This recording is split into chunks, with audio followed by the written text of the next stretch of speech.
All right. Here we are.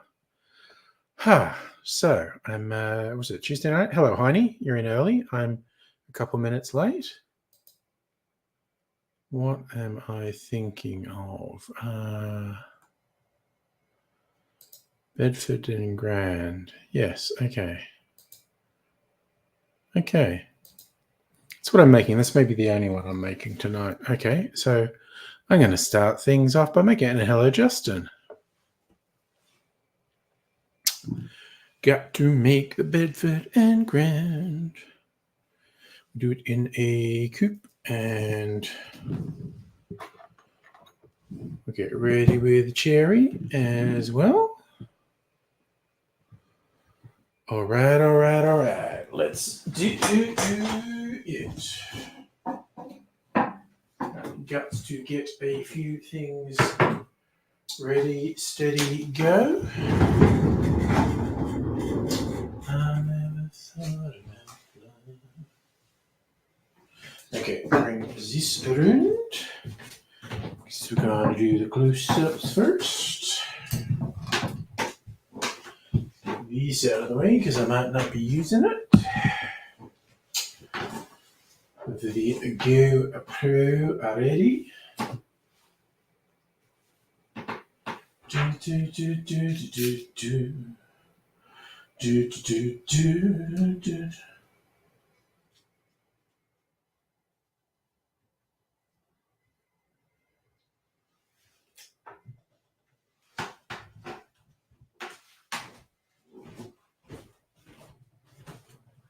All right.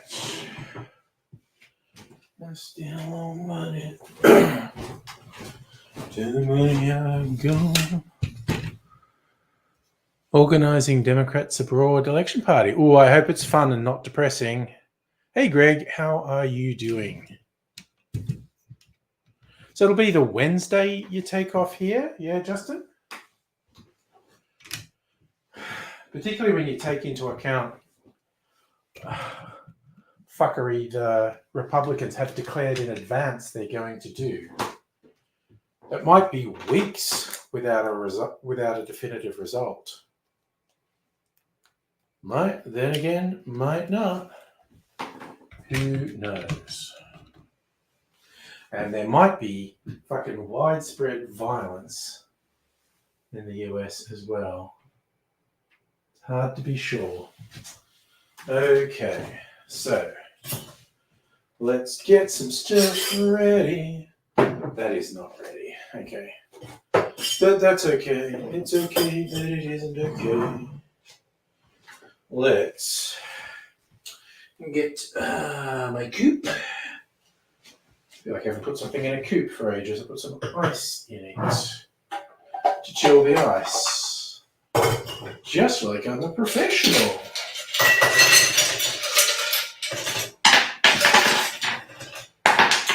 Okay, that is a lot of ice I'm dropping on the floor, which has the potential to be quite a problem, as in I might slip on it. Slip and jimmy.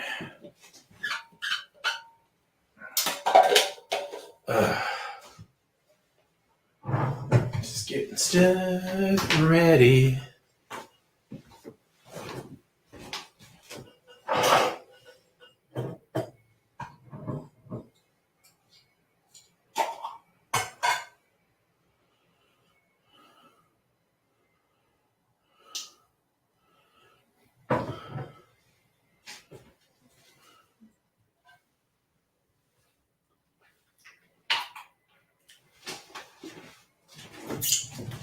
Okay. Sweet vermouth.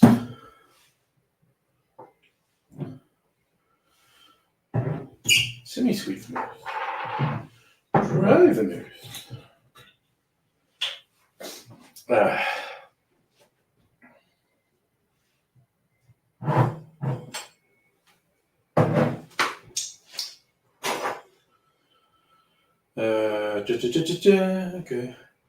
The Traveller.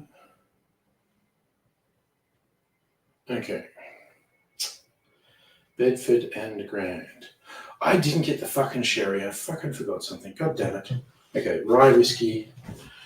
I gotta disappear for a sec and get my sherry.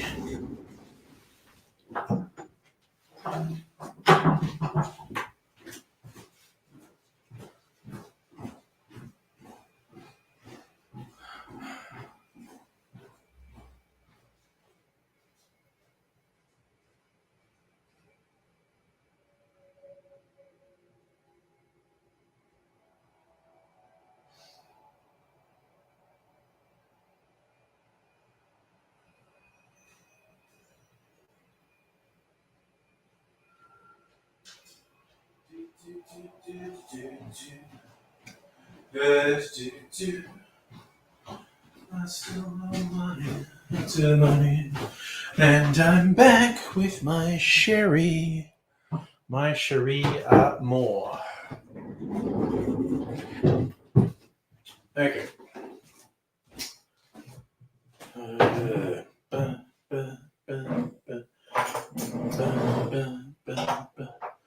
Just getting everything ready. I just have to decide which rye whiskey to use. Well, is maybe Whistle Pig. What's the proof on that? That's what's going to decide me. Is it 50%? 43%. You know what? I'm going to go with the Gospel Rye. Straight rye whiskey from Melbourne, Australia. All right. Okay. So,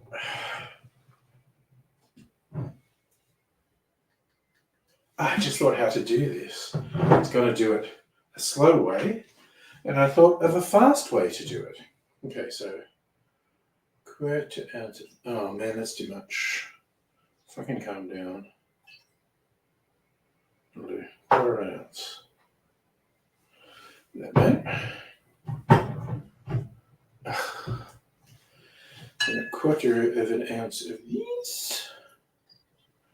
I did too much again. Fuck you. And a quarter ounce of this. These are my heavy fucking paws, man. Do do do do. Do do do do do do. Okay. Orange bitters. Where's my orange bitters? Got the Regan's orange bitters. And now we've got everything. Okay. Oh, good Lord. How long has that taken me to get ready? 10 minutes. Good Lord. Get your shit together, son. Oh. Looks good. Smell that. 2 ounces of rye.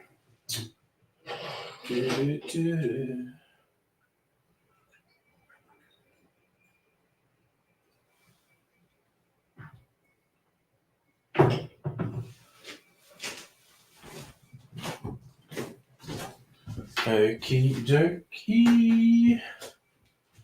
Let's go ski. Okay.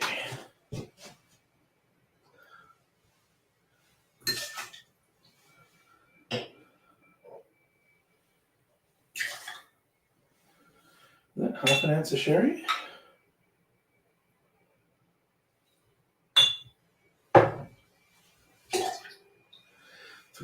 The maraschino, so many ingredients.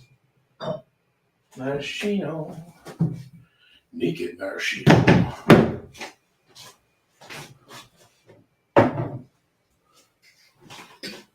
Oh, shit. Forgot what sort of top that had.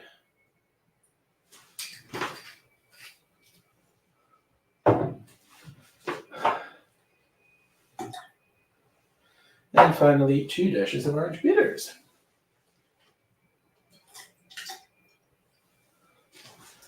All right. That's the ingredients. Let's stir them.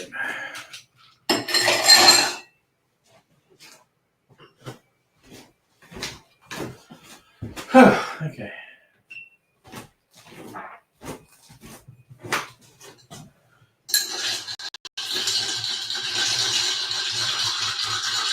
You'll get to 25 seconds. Oh, this smells good.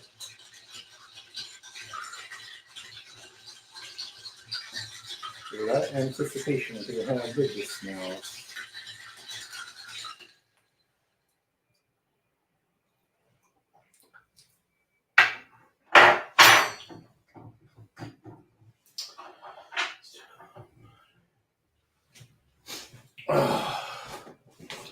Let's put out a glass here.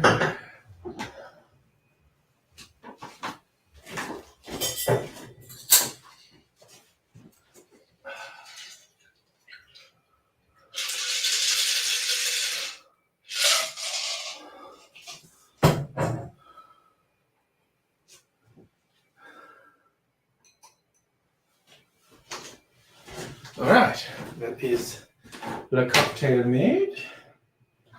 Now we must do the cocktail talked about. So we move. As this to here. I'm still running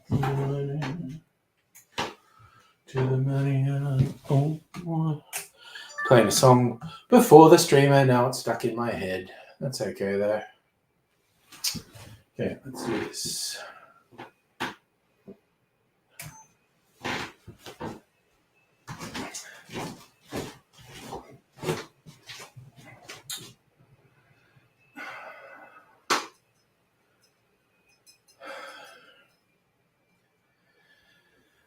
G'day cocktail lovers, this is the latest in a long line, what seems like an almost endless line of Manhattan variations. It's called a Bedford and Grand. And it's always interesting to me when someone comes up with a cocktail that's inspired by Manhattan. Your traditional Manhattan, pretty straightforward. It's usually 2 ounces, 60 mils of whiskey, often rye whiskey, and 1 ounce or 30 mils of sweet vermouth. The variations tend to mix it up with a spirit sometimes, splits of different spirits, and they'll change out the sweet vermouth. Again, sometimes a split of the aromatized wines, and this one is no exception. It's just gone with 2 ounces of rye whiskey, but it's gone with some interesting variations on the other side. But before I take you through those, I'm going to have a quick taste because I haven't tasted it yet. Let's go. It doesn't disappoint. It smelled really good when I was stirring it, and the taste doesn't disappoint. I'll tell you about the ingredients now.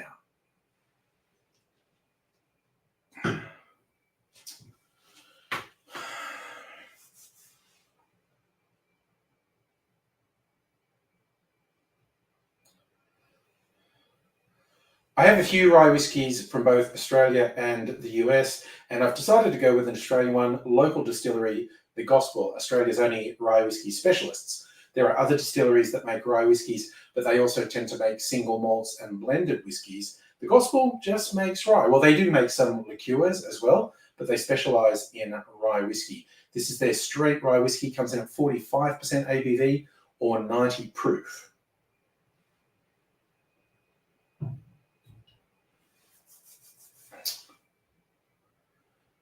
The recipe I found on the Differs Guide website recommended a very specific vermouth to go in, and I looked it up, and it turns out that vermouth is actually a blend of sweet, dry, and blanc vermouths. So a mix of all the traditional styles of vermouth. I thought, okay, I cannot find that specific bottle anywhere, but I'm doing a mix of my own sweet, blanc, and dry vermouths. And there is also some sherry in there. Just for a second, I forgot what this is called. It's called sherry. And there is just a bar spoon of maraschino liqueur. This is from a local maker. They call it Naked Maraschino. Often you'll see this is colored. Often when you get maraschino liqueurs, they'll be clear because of the distillation method. The local maker White Possum calls this Naked Maraschino. They don't use any artificial elements in there, and they keep the natural colors rather than filtering them out. And then we add a bit of orange bitters, and that's everything. But I'll show you how to make it. In a mixing glass, we put 2 ounces or 60 mils of rye whiskey, then 3/4 of an ounce or 22.5 mils of the blended vermouth, then half an ounce or 15 mils of sherry, then around a bar spoon or 5 mils of maraschino liqueur. Rounding things out is 2 dashes of orange bitters. Add ice to the glass, stir that for 20 to 25 seconds to chill and dilute the drink, then straining that into a chilled coupe and garnishing it with a maraschino cherry on a skewer.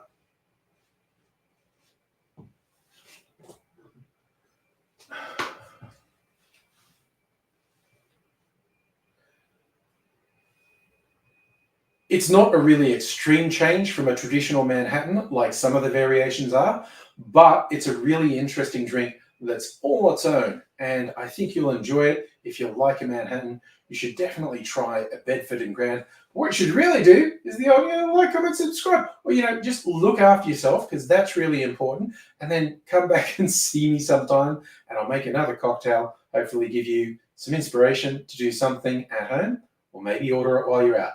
Either way, until I see you again, I'll say cheers. Still alright. And now I'm going to sit down. I don't think I'll make any more videos tonight. I'm just going to sit down and chat and have a sip or two of a drinky poo. Still alright. I'll tell you what, my orange liqueur is going interesting and changing colours. Hey, Hannah, how are you? And how's everything in it? Now, I'm arbitrarily going to dump this into my glass with... Wait, actually, it's been melting a little bit. I'm going to drink the melt and make a mess. Woo! Ooh, I don't think I actually made a mess. That's pretty good. And Pat, how are you?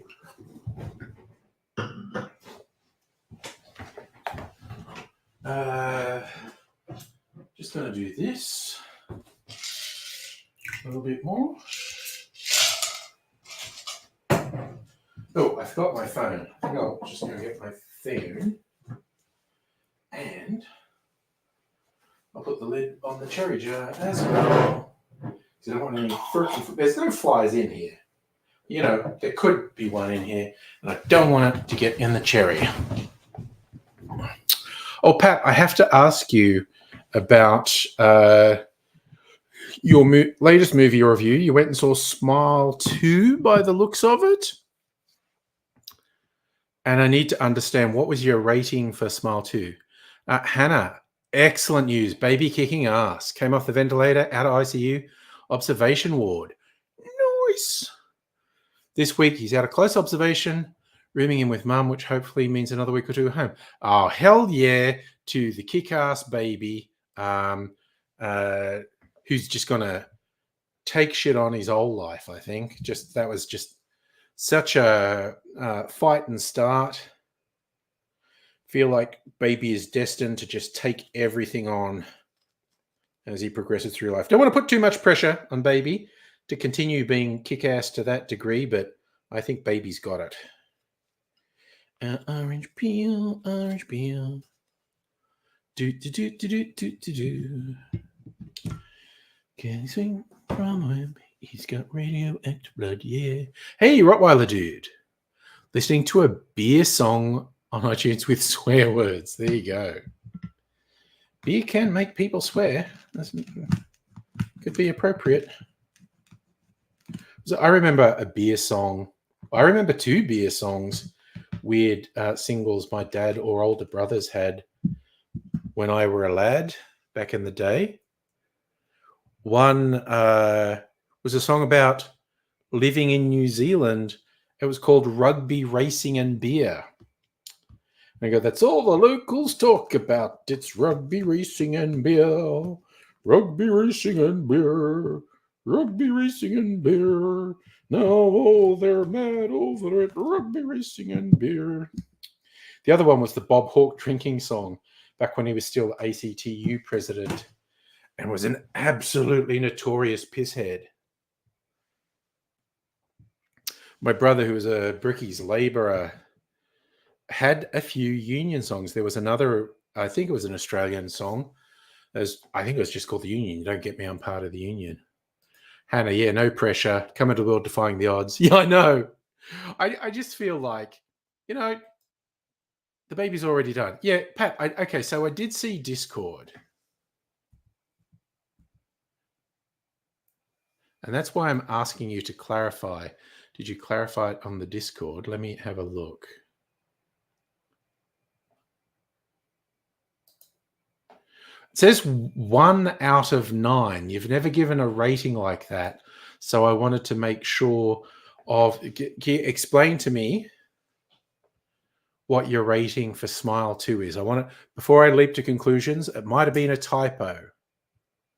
So before I leap to conclusions, I was hoping you'd clarify your scoring for Smile 2.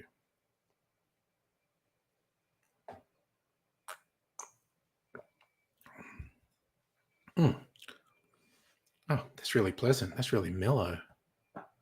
I like it. But yeah. I agree, Hannah. We don't want to put pressure on baby boy, but just wishing all the best for baby boy who come into the world kicking ass like that. You don't have to keep kicking ass, but I just think there's a pattern established. It's kick-ass baby. So, we'll see how that goes for le bébé.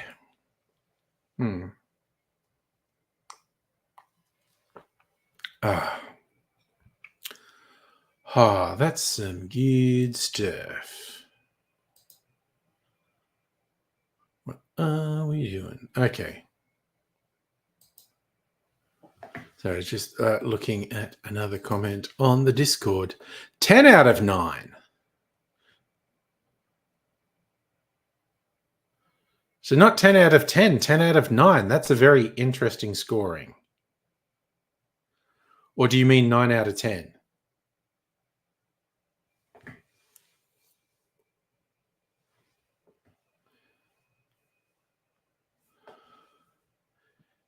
If he comes into the world like that and ends up a fucking Eshay, you're going to do your auntie duties, bring some sense back into him. Good.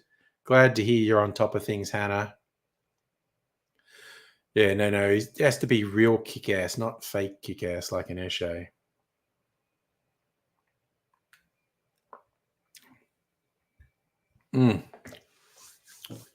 Yeah. That is actually really appealing. The Bedford and Grand. And I didn't take a picture of it. What a dork. Ugh. Oh, well. C'est la vie. That's the way it goes sometimes.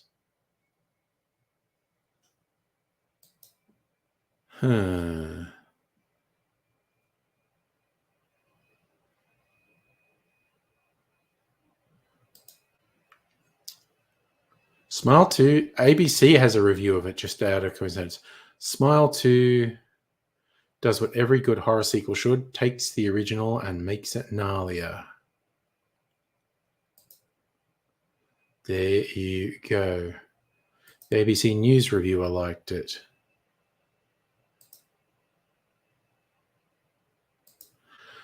Now, I was going to look something up and I managed to distract myself with that Smile 2 headline. Well, well, well.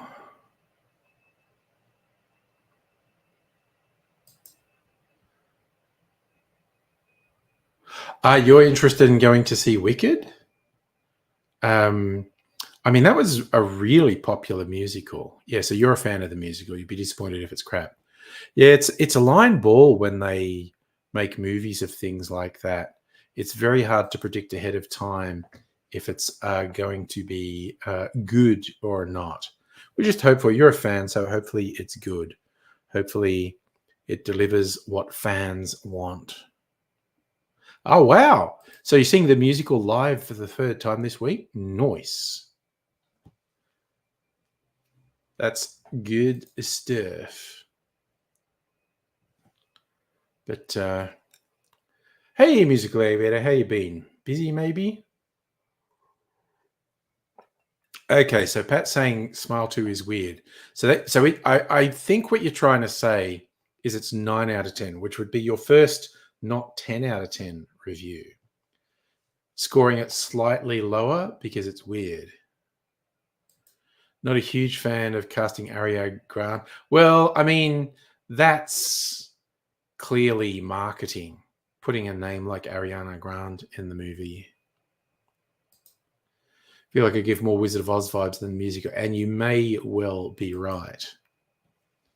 But I mean, I swear to God, the decisions they make in Hollywood, or even just in production of entertainment around the world, are ridiculous. There's a book I had like as a text when I was at uni doing screenwriting, written by William Goldman, who's famous for a few things. Notably, one of my all-time favorite movies, The Princess Bride, was his story. He had his name on a lot of scripts, and he was a script doctor for a lot, which means he fixed up scripts that weren't working, but doesn't get credited in the things. Did Marathon Man, but hey, William Goldman, really respected Hollywood screenwriter, has a book called Adventures in the Screen Trade. And he talks about the process the producers go through. Like they have a pile of scripts this big, and they're going through, and most of them are shit. They really desperately want to find one they like. And they usually end up with stuff that, you know, maybes, like, and say for argument's sake, they've narrowed it down to they've got 10 scripts that they might make, and it comes down to a final decision. They make 5 of them. In William Goldman's assessment, if they made the other 5, the results would be big. Like even like in 10 films, it's essentially for every 10 films they make, the expectation pretty much is 4 of the films will lose money, 3 of the films will break even, 2 will do pretty good business, and 1 will be a blockbuster. And it's just like his big, the phrase he popularized about Hollywood is nobody knows anything. Strictly Say, you love the Matilda musical. Hi to Blade. I don't know who Blade is, but I hope you're doing well. So, Hannah, you really like the stage show. I didn't see the Netflix one either. It was interesting because that was the Australian Tim, what's his name, did the score and the songs for that. So, Musical Aviator, what are you doing? You got your mum visiting. So, Home's chaotic. Performing at a cabaret show. Solo trumpet competition. 4 small ensemble, same competition. Well, excellent. Good luck. Minchin, that's right. His name was escaping me. Pat, I'm doing very well. Thank you for asking. I was glad to hear that you're good as well.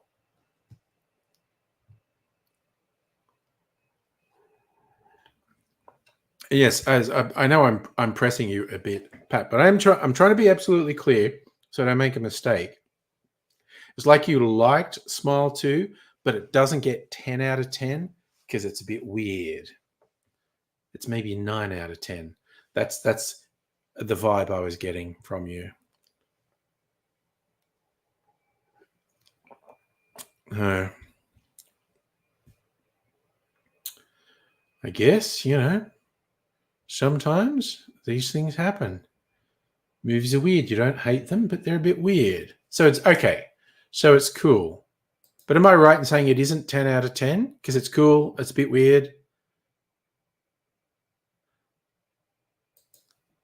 Oh, starting rehearsals for Mahler's Second Symphony in Bendigo. 3 weeks of 2 rehearsals a week. Big piece, 90 minutes long, 100 musicians. Oh, wow, that sounds great. 90 minutes, 100 musicians, 300 voice choir. That sounds incredible. I also love the sentence, depending how you read it. Like, obviously, the performance is going to be in Bendigo of Mahler's Second Symphony. But if you just go, it's Mahler's Second Symphony in Bendigo. Did you not know how many symphonies Mahler did in Bendigo? This is his second symphony in Bendigo. That's just me being silly. Okay, spoiler alert. Mahler did not write any symphonies in Bendigo. I hope I didn't get anyone's hopes up that Mahler retired to Bendigo and wrote several symphonies. Sadly, not true.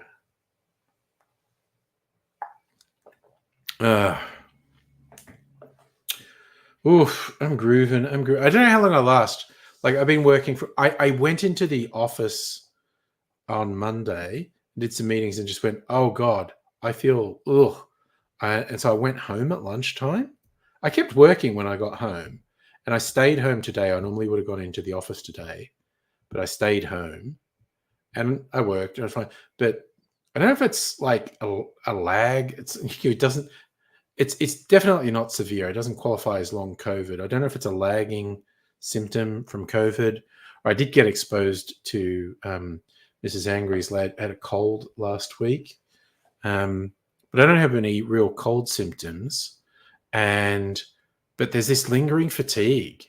Yeah. And it's not like, okay, I know people who had long COVID and it fucked with them. Like, they could do nothing for weeks or months. In some cases, it doesn't go away with some people. But I know people who got hit hard by long COVID. And I haven't been hit hard, but it's just this little tiredness. And it's little enough that I find myself going, oh, don't be so pathetic. You're not tired. And then I go, no, wait, I am not normally like this. Something is happening. So it's definitely a lagging thing from the COVID. So the first time you had long COVID, you barely had a bit. Yeah, no, it fucking hits people hard sometimes. And I have been extremely lucky. I tell you what, the first time I had COVID was the worst symptoms and was by far the worst fatigue. Like, again, I didn't actually take any sick leave. I kept working from home. And I would be going, and then just mid-afternoon, because the first time I was actually isolating in my bedroom because Mrs. Angry didn't get it. And I was like sitting with my laptop in bed, and there'd be times in mid-afternoon where I didn't even have the energy to look at a laptop screen. And I was just like, nope, put that aside. We're going to go sleep for an hour or so. So your second time, Hannah, fatigue still hit hard, took a couple of weeks of low energy. Yeah, this is just slightly tired. It's like feeling like I usually feel just before I go to bed, but I feel like it all day. So music over, you got to end of September, tiredness. Oh, I'm so glad I didn't lose my taste. When I actually had the COVID for a week, I had very mild congestion and my throat was a bit dry. That's worse. Well, again, you haven't had COVID that you know of, Justin, and it's perfectly possible you haven't. But like I said, sometimes the symptoms are so mild, it is possible to have it and not realize you have it. And you know what? I'm not making another video, but I'm just going to go over there, keep talking. Just want to make another old fashioned, really. do something a bit creative. Oh, hay fever will fuck you up. See, if you get hay fever, you could easily have COVID at the same time you have hay fever and get worse symptoms from your hay fever to not realize you have COVID. Hay fever can fuck you up. And I'm telling you something, you know what hay fever does to you. So you never lost taste, but it changed. Tiny bit of sweet tasted like intense artificial orange. Savory tasted like pure salt. Wow. Oh my God. The most extreme one I heard is people smell. Well, there's one where people can't smell or taste anything.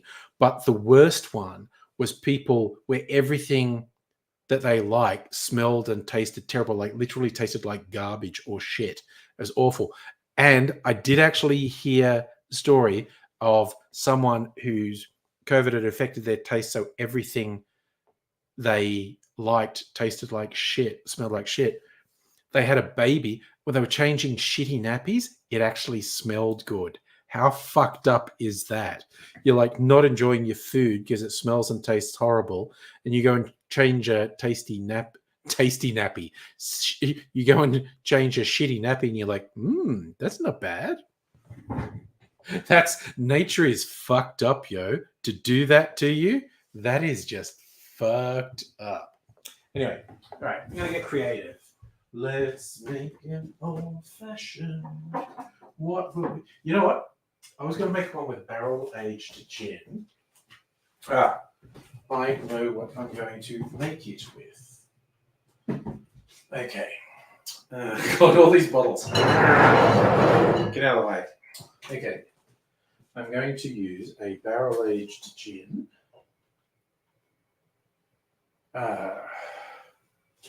Threefold Distilling's barrel-aged whiskey cask gin. And from Archie Rose, barrel-aged eau de vie. Barrel-aged honey eau de vie. I didn't bring my glass over here. Let's bring my glass over here if I'm going to do this. And I think I'll just do aromatic bitters. Won't go off the deep end. Okay. So we want to do a little bit of my brune sugar syrup. Just a little bit.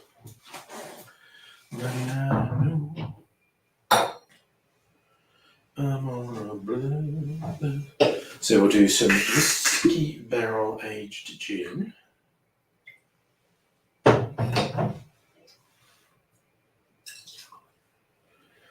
And whiskey barrel aged honey eau de vie. So this is like distilled honey.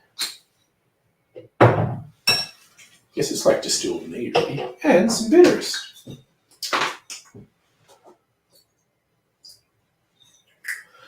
All right. Time to sit down. Sit down, laddie. Justin went to get Telfast, sneezing the entire way. I can see that. So, Hannah, probably terrible, but the introvert in you misses the... Oh! Dr. Abigail says that all the time. Really liked year one of keeping away from people. Can we have another big lockdown without the global health crisis? I worry we're going to have another global health crisis. The developments with the avian flu going around the world are not good. It's not yet transmitting person to person in a significant degree, but it's a real high risk. And even if it doesn't, it's devastating bird life. And like, it's not just chicken farms, it's wild animals that are dying in massive numbers, which is bad because we have enough environmental problems as it is.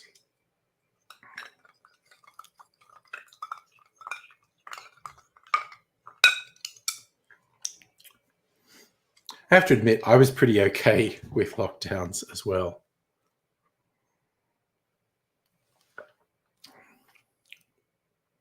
Oh, fuck yeah, that's good.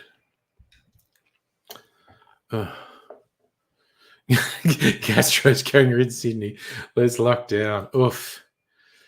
So glad I haven't had gastro for a while. Every time this comes up, I have flashbacks to VidCon. Was that 5 years ago? So either 5 or 6 years ago, some fucker gave me swine flu. And oof, damn. And I tell this story all the time, but man, shooting out both ends for 24 hours, that was not good. And that was several days of just feeling so weak. Being wearing a mask at work is a good fucking idea. Yeah. Oh, fuck customers being dicks. Every time I see someone working in a store with a mask, I go, yeah, I do it too. Just all these fucking people around me all day, I would absolutely do it. It's very smart. Oh, God. Justin's not on your car ceiling. Oh, my God. That is very bad. Thank you for sharing. Had a customer refused to let you serve you with a mask, so you walked away. What if I fucking hate people sometimes. I really do. You got shitty because you didn't want to wait. I refused to serve him without a mask. He refused to be served, so you'd have to wait. Fuck him. I'd also get security and throw the fucker out. News go about lockdown was a time. Loved you 4 days a week. Flight sim trip around the entire Australia. Positive other flight sim nerds following it. 2 years of no parents visiting. Oh, do you? Oof. I tell you what, my neighbors fucking cheated all the time. Old people, they had their grandchildren around several times during lockdown, very much against the rules. And we have subsequently heard them listening to fucking conspiracy theory podcasts. So they're not great. So in the end, you had to lock yourself behind a closed door while he was banging on demanding service. Escorted out by convict. Oh, I'm really fucking glad he got escorted out. Fuck people who do that. Nothing but contempt for them.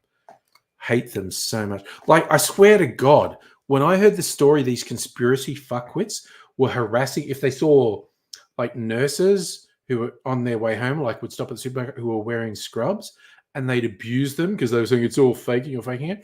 I was like, I swear to God, if I'm in the supermarket and I see some fuckwit harassing someone in scrubs, they're going to get a can of baked beans to the back of the head. That's contemptible. That's absolutely disgusting. No fucking way would I tolerate that. Turns out the dude had to go at the only other staff member wearing a mask. He's wearing a mask because his daughter going through cancer. Again, people are just fucking shit. There is a whole spectrum of reasons for people to wear a mask, through to the simple like, hey, this might reduce my chance of getting sick, while there is still a quite dangerous virus in, even though everyone's pretending it's not a thing, it fucking is. Also, you might be helping other people because you might be sick and not doing it. But yeah, again, if there's someone in your life, if you're immunocompromised, or there's someone in your life who's immunocompromised, or it's just because you're in a store with rando strangers all day and you're trying to minimize the risk to your health.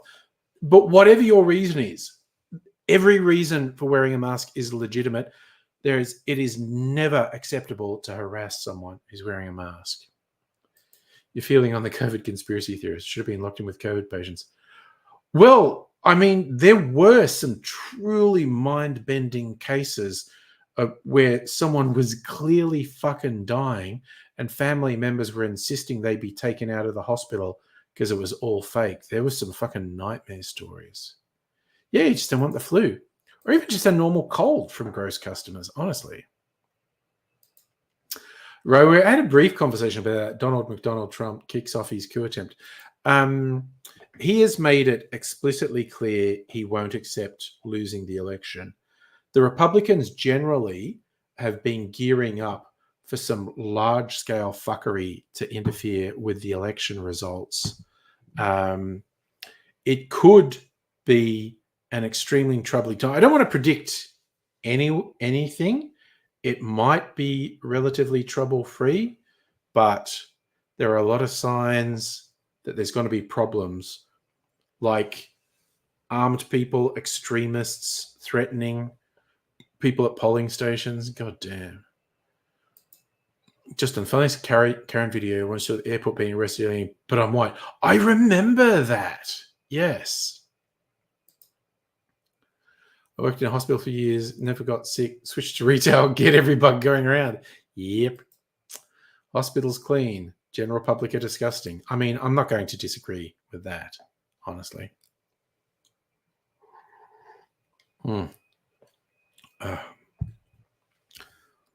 Oh, goddamn, that is good. I like that. Yeah, it's just like people are the fucking worst. You know, if we could only do something about the fucking people, honestly. So, yeah, you know, we struggle on. We do what we can. Deep sigh. Trying to be philosophical about how fucking awful people are. Worst is when someone hands you something and it's wet. Look down, see their snot-covered child putting everything in the mouth. Oh my god! Yeah, no.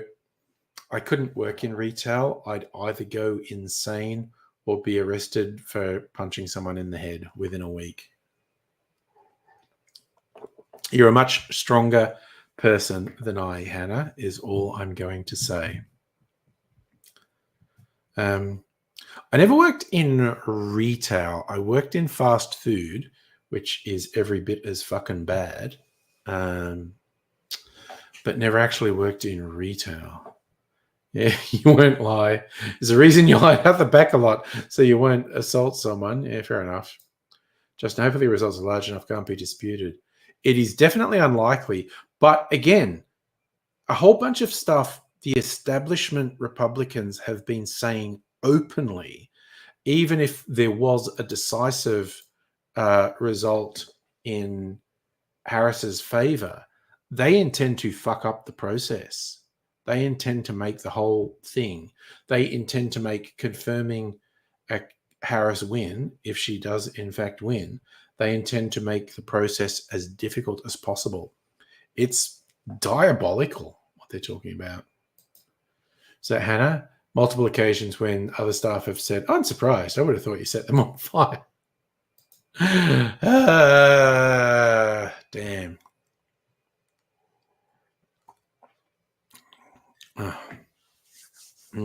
Okay. That's one of those ones where every time I sip it, I want to go, damn, that's good. Then I feel kind of weird for saying that for something that I made. Sounds egotistical. Just go on and on like, I know how to make a good drink. Because I fucking do.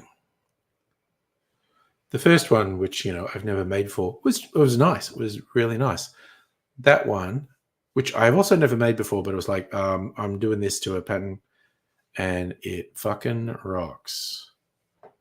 I read that at first, Safa. I read that as, I still have 20 cents here currently.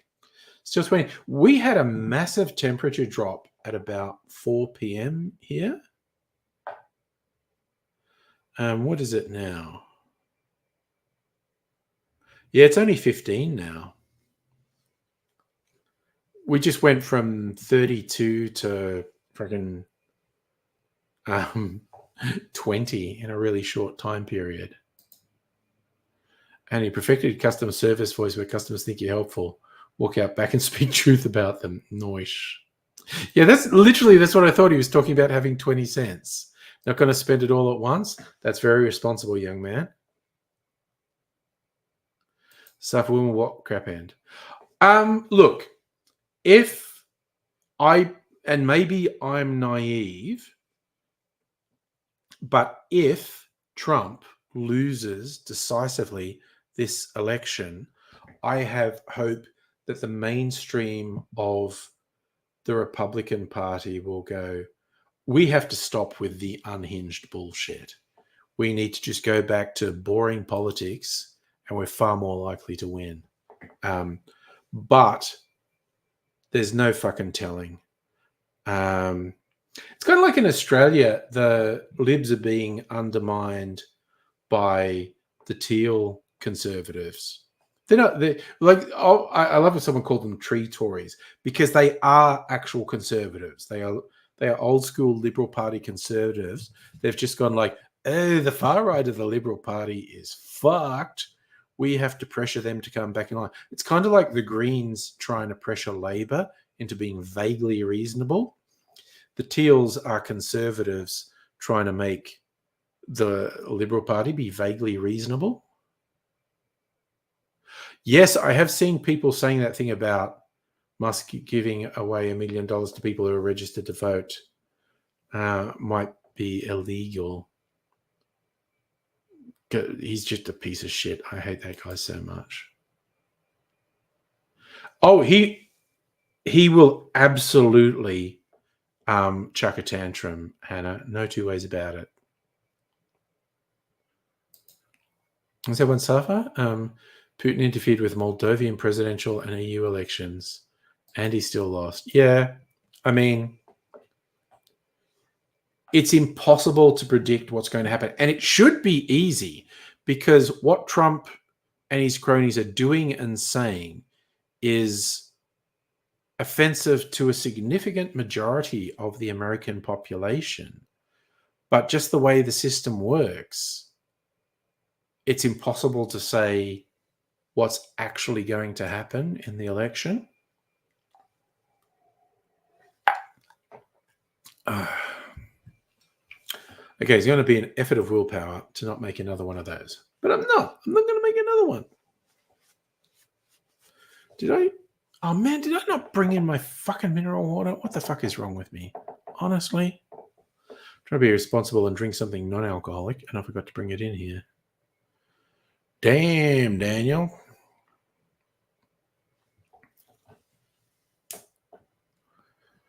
Justin, the ACT Libs are saying they need to go further right.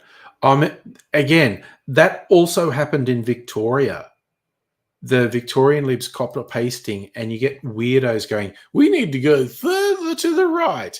And it's like, okay, if you were just fighting against Labor, I could see where you might have a chance of convincing of people. But when you're losing seats because of the Teals, who are conservatives but are trying to be rational, it's a huge neon sign saying, be fucking rational. ACT summaries in the most conservative in the country.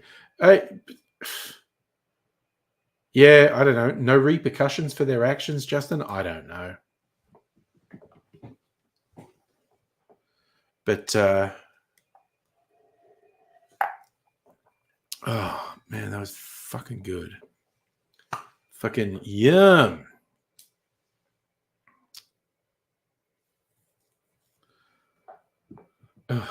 So I don't know if Strictly Sega is still there, but you did share with me my favorite whiskey distiller, Starwood, is doing another limited edition that they're calling Panettone. It's supposed to have the flavors of the Italian dessert because the founder of Starwood is of Italian heritage, David Vitale. And so he's got Panettone whiskey. And I said, I'm not going to get it because I've already got 3 of their limited editions this year. I've got to stop buying bottles. But there is, it's twofold. Their cheapest whiskey that has spent 2 years in a dessert wine barrel or something. So they think it tastes like Panettone. If it's cheap, because twofold's their cheapest whiskey, like if it's under $100, I'm probably going to get it. If it's over $100, I'm not going to get it. You're getting 2? See, because we were talking on Discord, and I said, yeah, I'm not getting it. But then I realized it's twofold. It might be relatively cheap. If it's under $100, I'll get it. Wait, sorry, have you already seen the price?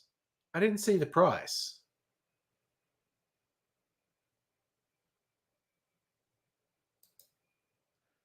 I love that. Sorry for asking Hannah who your state MP. Hannah, I don't know. Politics. Fries Murray. That's a good attitude, really. That's an interesting measuring point, Justin. ACT and Labor since just after 9/11.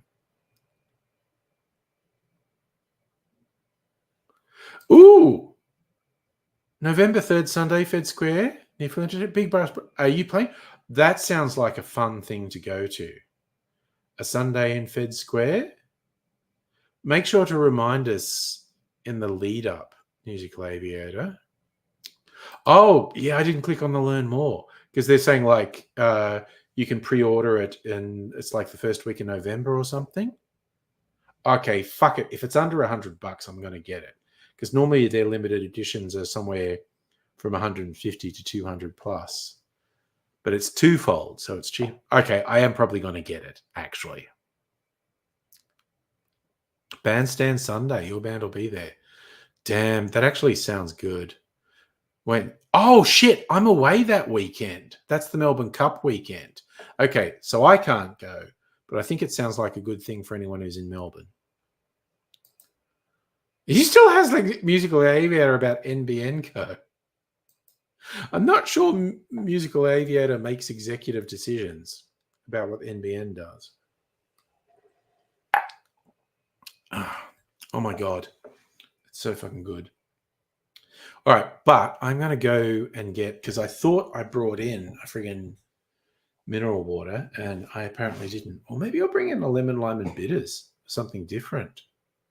No, I'm going to bring in a mineral water because I've got friggin' heaps of all the different flavored mineral waters. Mostly of my favorite, lemon lime. So I'm going to get a lemon lime. All right, this will only take a minute.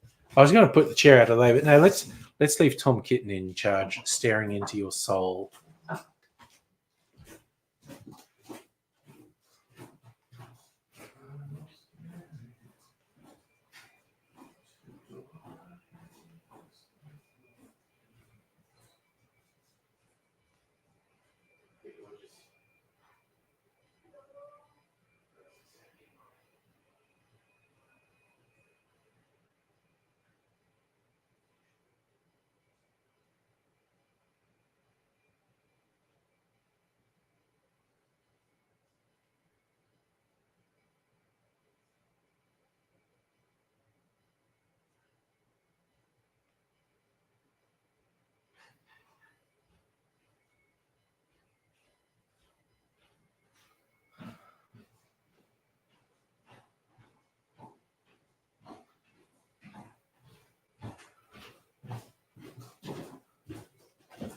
Do.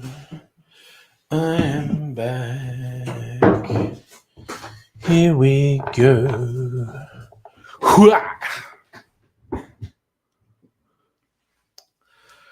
Oh yeah, no, my resolve is fucking weak. Okay, you know what? I feel though I was meritorious. I wasn't going to buy it because until I realized it might be under $100. I do feel a bit noble, good, whatever.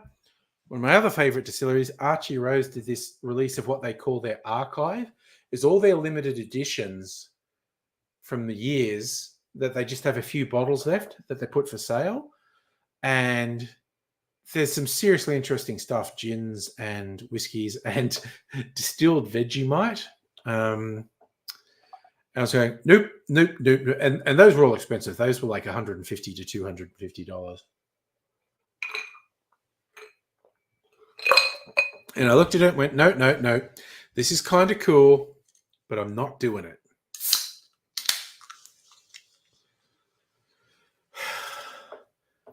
But if Starward Panettone is under $100, like, oh, damn. You got me. Because it's not that expensive. Uh-huh. Got you, didn't I? Yeah, it's a track that I know from a Quentin Tarantino soundtrack. Reservoir Dogs, maybe. What is it with the Vegemite obsession? Just eat it. Yeah, no, they called this spirit Archimite. And in fact, Kirsten got me a little bottle of it, which I think I still have. I definitely tasted it. And I think I made a martini with it. Did I drink it? I don't know. Okay, now I feel compelled to look. Do I have Archimite in here somewhere?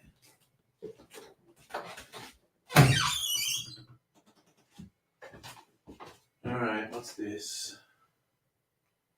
Ginger beer, ginger gin, Archimite, buttered toast.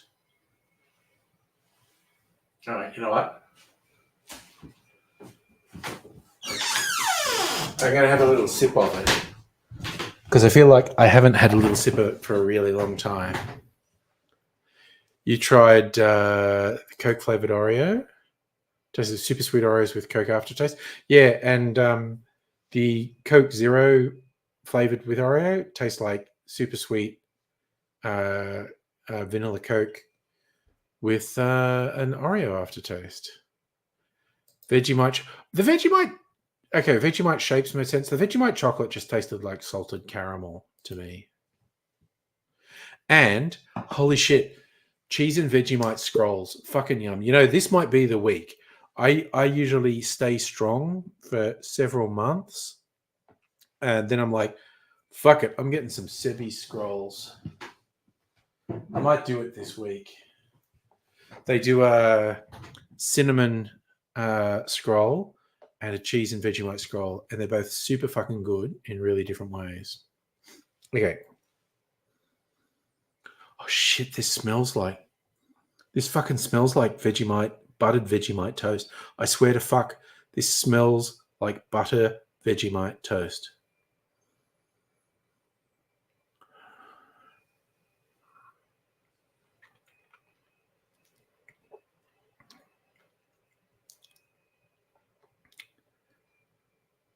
It's actually really good.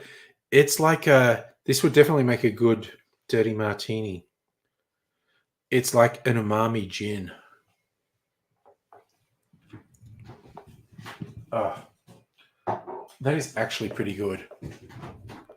Oh, Justin, the Brighton protest thing was hilarious. I did see a report where it's like an anonymous Labour Party strategist going, ha ha ha, they did exactly what we wanted to do. They looked like selfish, obnoxious pricks, and we'll look really good in comparison. It's all Liberal Party people in fucking Brighton. Very cunning of Labour to say we're going to put some apartment buildings in really rich suburbs and that are all held by the Liberal Party, so fuck them. Hannah, having a fuck it week too. Wicked museum exhibit. Going to Yatala to get some famous Yatala pies. Fuck, that sounds good. Going to theatre, going to museum, getting some classy pies. Need to follow up with a Lamington flavoured cocktail. Nice. Well, remember when we were talking about that? Australian dessert cocktails? I think a Lamington one, because it's got to be, what, coconut, vanilla, and jam? I think I worked out a recipe for that. Did I? Let me have a look. Oh, no, we did vanilla slice and iced Vovo. I've got the vanilla slice. I was going amaretto, vanilla liqueur, and cream, which honestly, very simple, sweet, decadent, and probably pretty yummy. Iced Vovo was rum, cream of coconut, raspberry, and have a rim of crushed biscuits and desiccated coconut.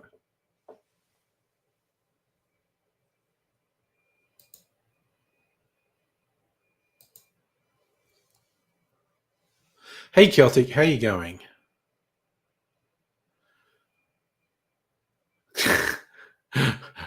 Iced Volvo. Volvo, autocorrect hates Volvos but loves Volvos. Yeah, there you go. Well, that could be the thing because, you know, younger people being able to afford apartments in the area. Celtic, doing fairly well. How are you doing? So, what were we saying? A Lamington. Oh, there's a bit of chocolate in Lamingtons, isn't there? So that's got to be chocolate, vanilla, and coconut. Okay, I'm just going to look up. Let's go.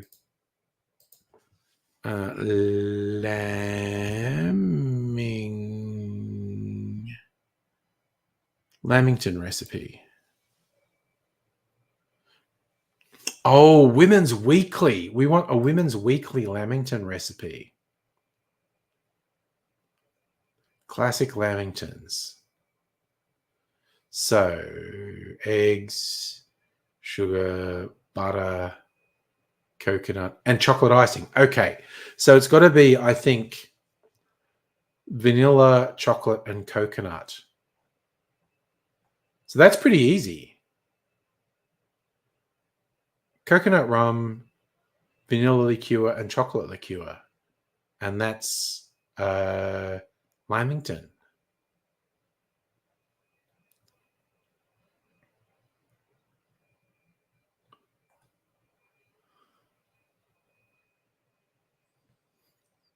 I think that's a Lamington cocktail right there. Asher, this isn't Google. It's a Google related property, but it's not Google. It's like my Google search history. Dan Murphy's opening hours. An American made Lamington, but they made it with yellow butter cake, got roasted. Oh my God. I actually just re-looked at my fairy bread video from a few years ago. It's like 5 or 6 years ago. Fairy bread hit the US, like it was in the New York Times stuff. And the article was so fucking dumb because they referred to fairy bread being toast. And it was just like, what the fuck is wrong with you? What is wrong with you? And they were going all these lavish stuff. It's like, no, it's white bread, margarine, not even butter. You use a spread and hundreds and thousands, and you're fucking done. Yeah, Labor made some serious inroads into the blue ribbon seats in Melbourne. But the combination of Labor and the Teals is putting the Liberals under a lot of pressure. So what's that? The iced vulva. Oh, damn. Yeah, that's for OnlyFans.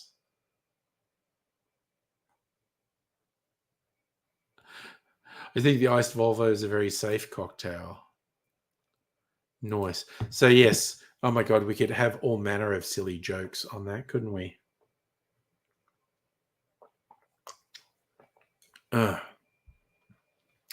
I'm now thinking of making a martini with the Archimite. And I have umami vermouth and umami bitters. That'd probably be kick-ass.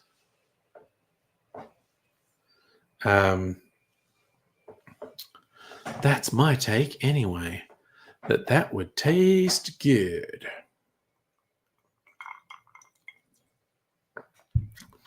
And hell, if you want to dirty it up even more, you just put some olive brine in there. Yeah, sprinkles are perfectly acceptable on fairy bread as opposed to hundreds and thousands. And even the fancy sprinkles that you can get these days, that's fine. But yeah, this ridiculous American article just proceeded to get some fundamental things extremely wrong. And I was just like, what the fuck is wrong with you? Who have you been talking to? Someone's fucking with you. Like, as soon as they brought up toast, it's like, what the fuck are you talking about? Where does that even come from? You goddamned idiot. But, you know, we're back to the old topic. People, right? Am I right? Fucking people.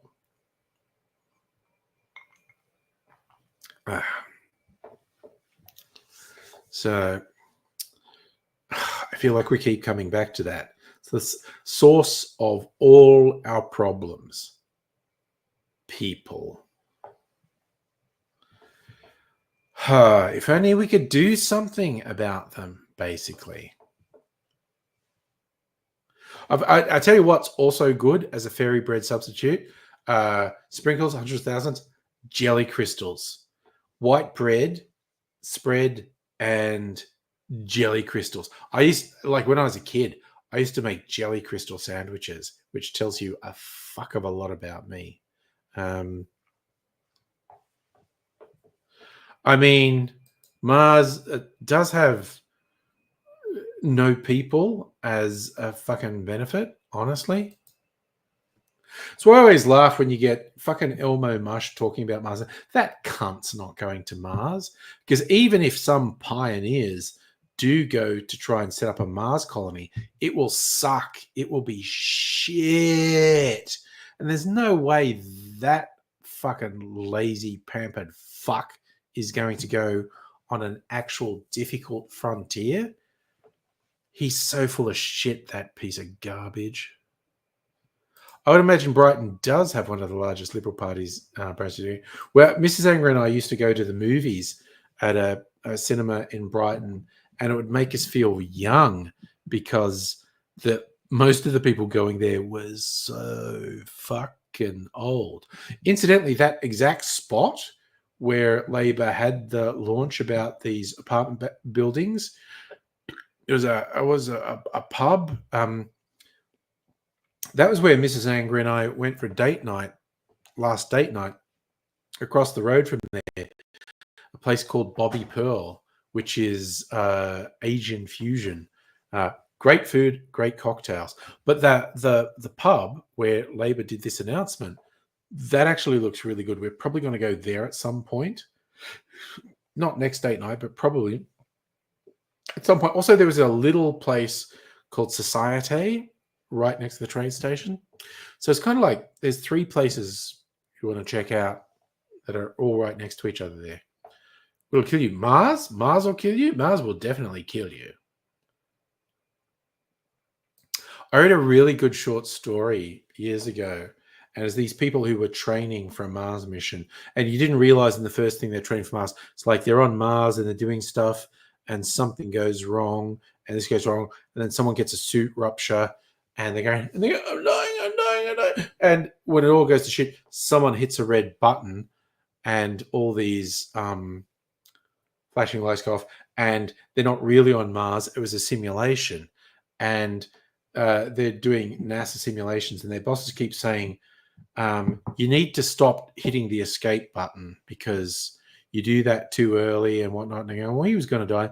And there's a few others. And then there's one where they got another simulation, and each of the simulations has different, because no one really knew what Mars was going to be like. And this one, they're having all these problems because there's this really fine dust and whatnot. And someone's like calling mission control and saying, yeah, we need to come out. Mission control's saying like, no, fucking stay there. What are you doing? And at a certain point, one of the astronauts realizes they're really on Mars. So when they get responses from mission control, when they're on Earth, the responses came instantly. But of course, there's a massive delay from Earth to Mars.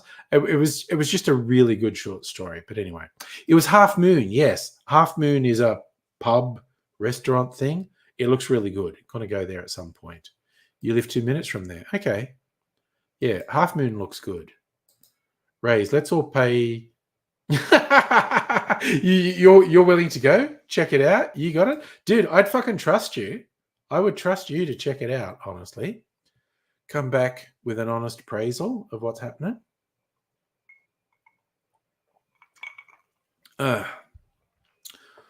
Oof. Oh, man. I always say this, but I'm really surprised that I've developed a taste for really lightly flavored soda waters and mineral waters, because I used to always go, well, yeah, my go-to is Pepsi or Pepsi Max, which is pretty strong flavor. Yes, going to discuss it with Pat and he can rate it. I think we got our first rating from Pat that wasn't 10 out of 10. Because he watched Smile 2, which was a bit weird. He thought it was good, but it's maybe 9 out of 10, not 10 out of 10. What do I think about Lydia Thorpe? Okay, I'm going to tie it back to, I'm not passing particular judgments of Lydia Thorpe because I think her lived experience is so different to mine. I shouldn't judge it. But with regards to her shouting at Chuckles, like, fuck you, you big-eared sausage-fingered cunt, I am 1,000% on board. Fuck the royal family. Fuck the concept of the royal family. Fuck Chuckles and his inbred fucking family. Just that disgusting, despotic regime that has stolen billions in wealth from around the world and has killed millions. It's like, get fucked. The thing is, Race, I don't think she gives a shit what anyone thinks. She's not doing it for the optics. And yeah, I would. There's a whole bunch of things Lydia Thorpe has done and said that I'd go, not sure about that. Then again, I don't have a lived experience. So, but yeah, the idea of, oh, don't be disrespectful. Get fucked. Fuck the royal family. Celtic, I never used to like soda water. But okay, Schweppes, sponsor me, you fucks. I got these because these are regularly, you get a case of 10 for half price at the supermarket. And there's about four or five different flavors. Lemon and lime's by far my favorite. Very light flavor, no sugar, very yummy. Celtic, I know you always like the shirt. I have to show it off properly. This is quite different. See, it's got martini glasses. You only see them if I kind of lean back. It's got stars and stuff. This is quite design-wise and color-wise is very different from all of theirs, which is why I got it. It's good. Oh yeah, she's never getting back because she split from the Greens because they weren't hardline enough for her. She's not getting back in as an independent. So there you go. Don't care so much about disrespecting, makes it harder for the discussion. Yeah, and that's the thing. And I think that is a fair point to make. Come and chat your mic. Yeah, but I think a big thing is she doesn't give a shit.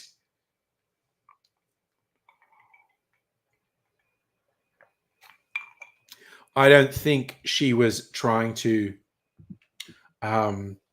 affect legislative change or cultural change. I think she was just literally shouting, "Fuck you, you big-eared, sausage-fingered, inbred fuck."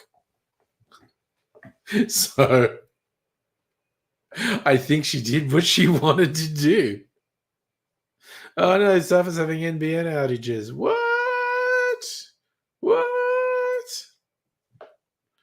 That sucks. Okay, that just randomly. I think, what have I been watching? In my own time, because it doesn't really appeal to Mrs. Angry, I've been watching Ray Donovan. There's like 7 seasons of Ray Donovan or something, and I'm like 6 or 7 episodes into the first season. And the character Ray, he's a fucking dick. I like it. It's a really well-made show. I do like it. But there's various things, and it's like he's a fixer for a rich guy. He does outright criminal things. He does a lot of questionable things. He does criminal things. He doesn't rob banks or stuff, but there's a lot of political and shady business deal fixing that he does. And I was like, okay, that's an interesting anti-hero sort of character. But it's just like with his family and stuff, it's going like, dude, he's Nick. And I think they're establishing it's because he's been traumatized by his dad, because his dad's an absolute piece of shit. Justin, I don't know that Lydia Thorpe thinks she's doing anything productive. I think Lydia Thorpe is just going, you know what? I'm here and I'm going to shout, fuck you. And I just essentially think Lydia Thorpe does not give a shit what any naysayers think of her behavior, particularly white fellas. She's got no time whatsoever for pearl clutching from white folks. Well, okay. What was interesting about her anti-voice stance? She was not alone in the Indigenous community. If I remember correctly, she did eventually swing around to go, yeah, you probably should vote yes for the voice. But her stance was, this is bullshit. She wasn't wrong. I was very vocal pro yes for the voice to Parliament. But when she's saying this is some bullshit massaging the ego of and the poor hurt feelings of sensitive white people. She was 100% right. But I was just like, you know what? This would be a step in the right direction. And I think a significant majority of Indigenous people want, even if this is just symbolic, they want it. And so I was very vocal pro yes vote for the voice to parliament. But when she said this is some bullshit cosmetic window dressing to make white people feel better, she was fucking right. Changing the topic, the longest HDMI wire. I have no idea. Well, again, different people have different opinions. Indigenous people aren't an amorphous blob. She's not an elder. But even, the elders aren't an amorphous blob. They don't all have the same opinion about everything. They don't all have right-on opinions about things. You definitely get, like in any society, you get some absolute dickheads in positions of influence and authority. You definitely get that in the Indigenous community as well. Some of the people who get influence and authority are fucking dicks.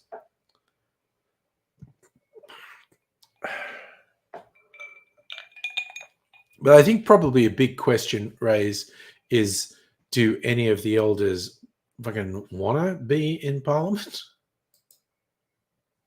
Because it's just like, it's kind of fucked life. I'm not sure that anyone wants to.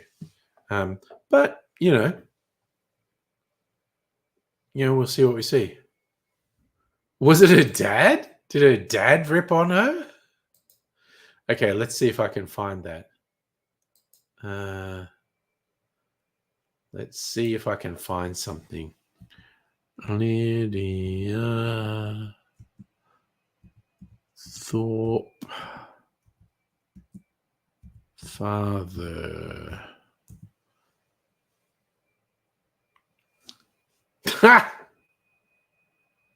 Well, there's a news article from last year. Her dad says she's racist against whites.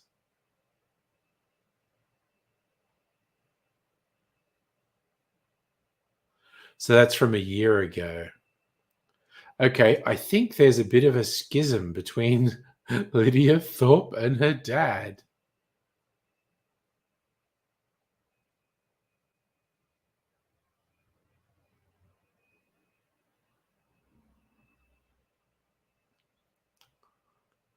Her estranged father says she's racist against white people. That's interesting. His surname is Illingworth.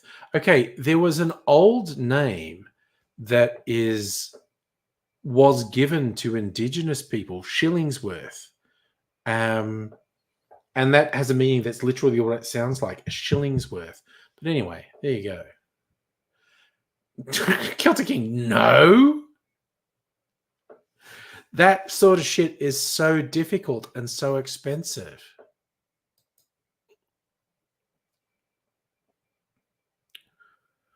Ooh, Safa's having a fun one. Yummy apple cider, golden axe, crisp apple cider. Okay. Yeah, but it's kind of like when adult parents with adult children publicly causing a scene, that's a bit fucking dodgy, quite honestly. They're obviously estranged. I would just go and say, that's not real cool of her dad. Just throwing it out there. Not cool, Daddy-O. Shouldn't be making family relationships worse in public discourse. That would be my take on that sort of thing generally.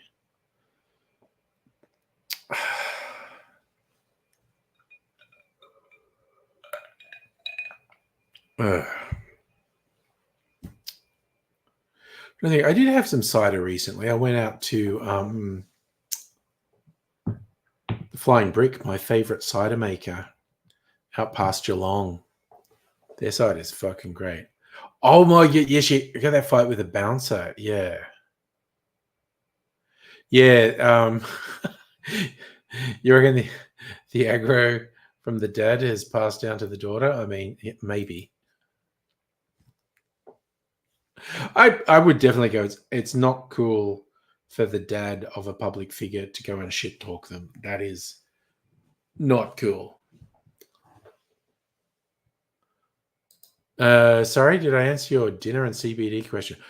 Oh, well, you missed. I've been staying home because I've not been feeling 100%. And dinner-wise, I've been having foods for the last couple of days for lunch and dinner. Like Prince Harry. I mean, again, the royal family, oh my God, they're so fucked and dysfunctional. I still remember there was an American comedian, black woman, and it was so fucking funny when she's saying like her reaction to oh god, now I'm blanking. Harry's wife, after having Christmas with the inbred royal family, pulling him aside and going, "These people are fucked. We got to get out of here and never come back." And she's like, "Hell yeah, that's what your black wife will do for you. Tell you your family's fucked. They're crazy. Get the fuck out." Meghan Markle, that was her name before she got married. Yeah, I just fucking remembered. But it was just like people suggesting that if she did, in fact, say to Harry, "You should keep away from your family because they are toxic as fuck." Anyone suggesting that would be a negative thing to do got shit for brains, in my opinion, because the family, that institution, is toxic as fuck and would definitely fuck with your head. So I've had beef stroganoff. Nice. I mean, I've got some light and easies in the freezer. I think one of them's a beef stroganoff. They make a good beef stroganoff.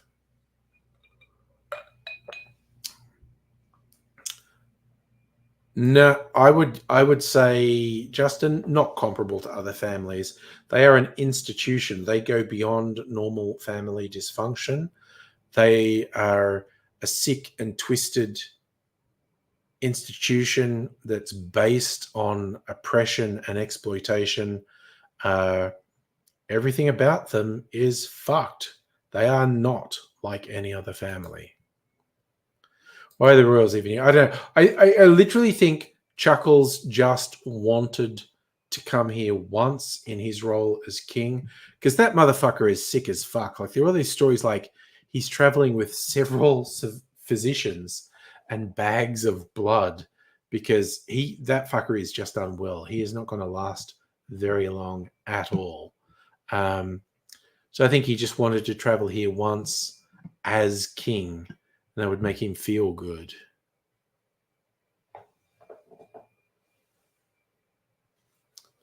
I'm with you, Rays. The British Royals are the Hills Have Eyes with money, essentially.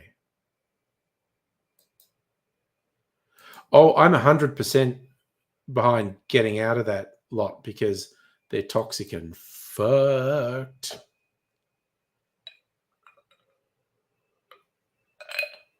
They're just the freaking worst. They're just like super, super bad. They're a whole bunch of not good.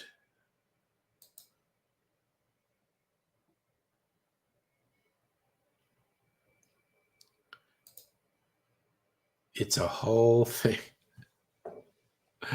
And I know, look, 90+% of the Netflix series The Crown was fabricated because it was all private conversations. And it's like, well, no one knows what happened in that private conversation.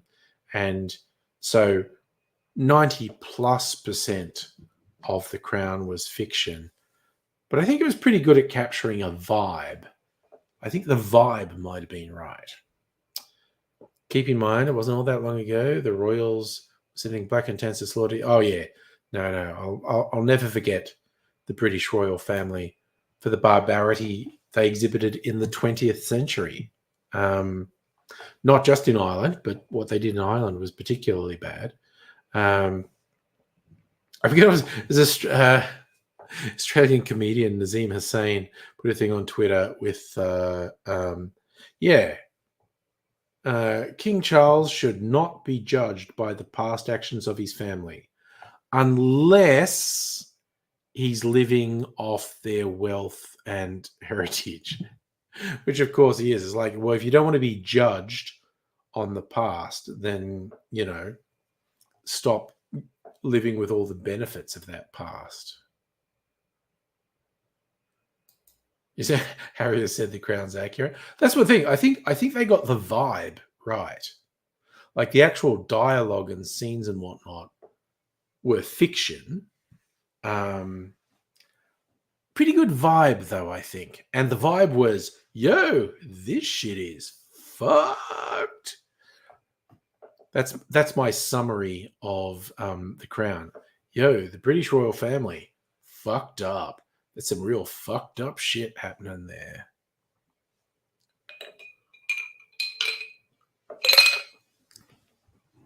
Like, they were pretty generous to, Betty Kaboodleschnitzer for most of it.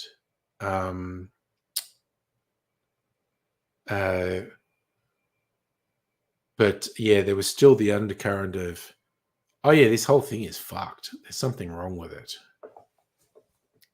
All right, the longest HDMI wire is 15 meters. Asking because you're going to say, oh, you're going to do the backyard cinema. Nice. But don't want to move the amp. 15 meters is pretty fucking long. Okay, here's the thing, and I've read this and I don't know if it's true, but is it possible with a long HDMI cable, the signal degrades somehow? I'm sure I read that somewhere, but you read the most ridiculous bullshit from hi-fi and home video audio enthusiasts, like the people who are convinced those gold wire things are better when they've been proven to not be. But I do remember this thing that longer cables degrade the quality of the signal, and I don't know that it's true.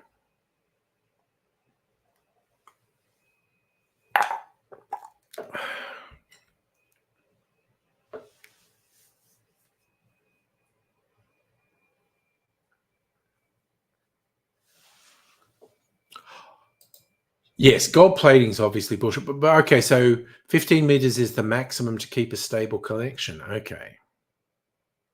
And you think with analog, it was valid to say longer cables degraded the quality? Okay.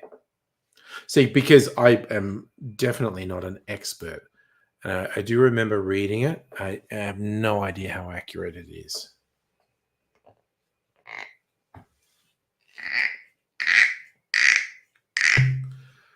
I'm not sure how that noise came across on the microphone, but it sounded pretty funny from here.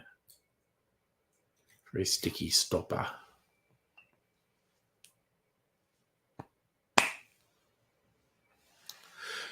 So you're saying you reckon analog gold plating was good, but digitally it's bullshit.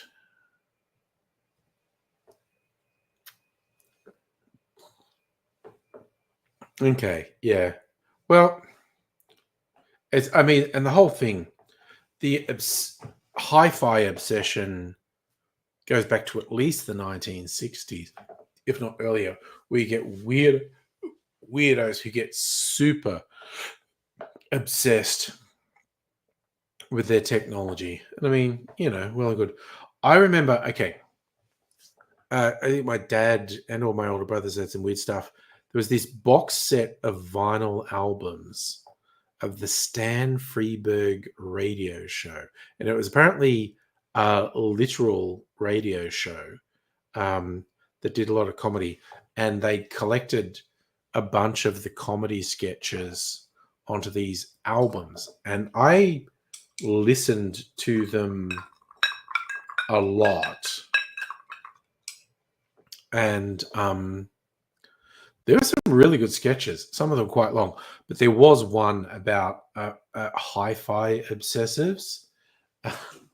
and what was funny to me is when I listened to these as a kid, and then when I got into computers and technology and whatnot and saw people who were obsessive about having the latest, I remembered a bit from the hi-fi sketch that sounded spot on for digital technology obsessives. And it's like this guy going like, your wife's giving you a hard time when you want to upgrade your equipment that's 2 or even 3 weeks out of date to buy ridiculous things like shoes for the children. And it was just like, wow, that is really how some people are with computers and digital technology. So this sort of weird mentality has existed at least since the early 1960s. So for several decades, it was all about hi-fi. But once you get into the 90s and beyond, for a lot of people, it's about computers and digital technology. ACT is kind of a republic. You don't have a governor? Okay. Because all the states have governors. Yeah. The vice-regal appointee. Peter Sellers used to say, those who die with the most toys win. Yes, there are a few variations of that. Peter Sellers, what a character he was. Literally. Like, I've read a few things where people who knew him just go like, I don't know that there's a real Peter Sellers. He keeps playing characters. And I don't know if there's a real person, which, really speaks to someone with potentially quite troubling mental health challenges. Definitely at a minimum being on the spectrum. Oh, yeah. No, apparently Peter Sellers, terrible person to be involved with, particularly romantically. But even beyond that, like I've read so many things of people just going like, there is no Peter Sellers. He's just always playing a character. And like I said, it seems to speak very strongly to a very significant mental health challenge for him, which doesn't excuse being an asshole. But it's perfectly possible he may not have been in control of a lot of his behavior, which kind of sounds like a cop-out when you're going, he couldn't help it. I feel confident that he did a lot of really shitty things that he maybe could have helped. But there's not very good assessment of people's mental health in the 50s and 60s and 70s when Peter Sellers was active. When did he die? Let's look up. Let's look him up. He died a long time ago. Oop, I spelled that wrong.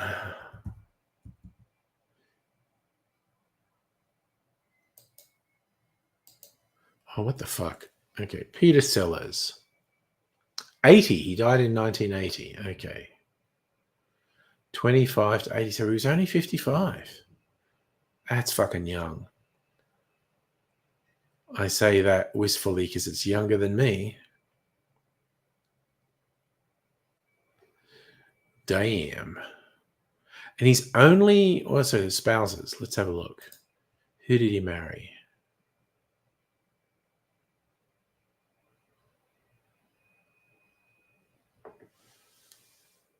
Oh, okay. The fucking internet search is not helping me.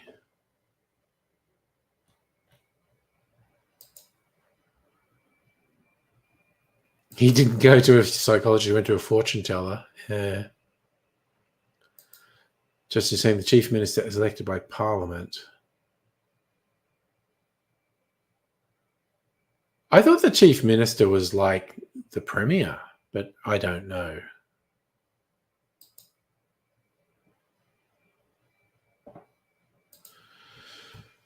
Ugh, yeah. Was Being There Sellers' last film? I've still never seen that, and most people say really good film. I have, of course, seen his Pink Panther films, and a few others.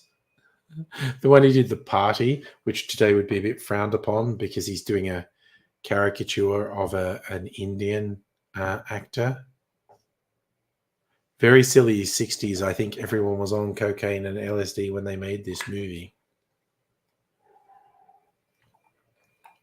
I do remember enjoying it though, because it was a farce. It was extremely silly,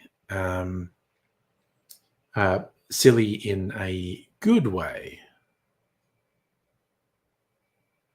Okay, Justin. So okay, that's what I thought. The Chief Minister was the Premier.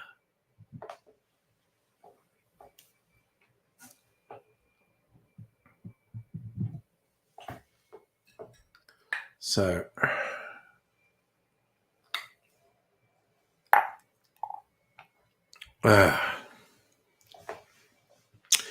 Good Lord, I don't know how much longer I'm gonna last because this weird fatigue is creeping up on me. Struggle, struggle, struggle. I think I think I might sign off because I can really feel this fatigue creeping up on me, and I can barely keep it together. So I think, oh, you know what? I'm going to put a bit of extra flavor in this so Mrs. Angry gets a bit of flavor in her hot chocolate in the morning. Bit of that. It's almost completely gone. I need to make some more of this, which then in turn would give me an excuse to make some more of my spiced apple brown sugar syrup. This is like, I've mentioned this another time. This is super yummy. It's really simple. I make the spiced apple brown sugar syrup, and then I just mix it with a blend of rum and whiskey and brandy, or sometimes just one of them. But rum, whiskey, brandy, brown spirits, brown sugar syrup makes a super yummy liqueur. It's also the base for my eggnog. Speaking of things that are yummy, my eggnog is yummy. Oh, I love it. Sorry, the Chief Minister is also the Mayor of Canberra. That's pretty funny.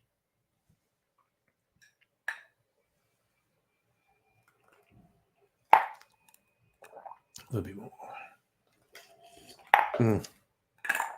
Oh man, that liqueur is so fucking yummy. All right, I think it's time to eat the cherry.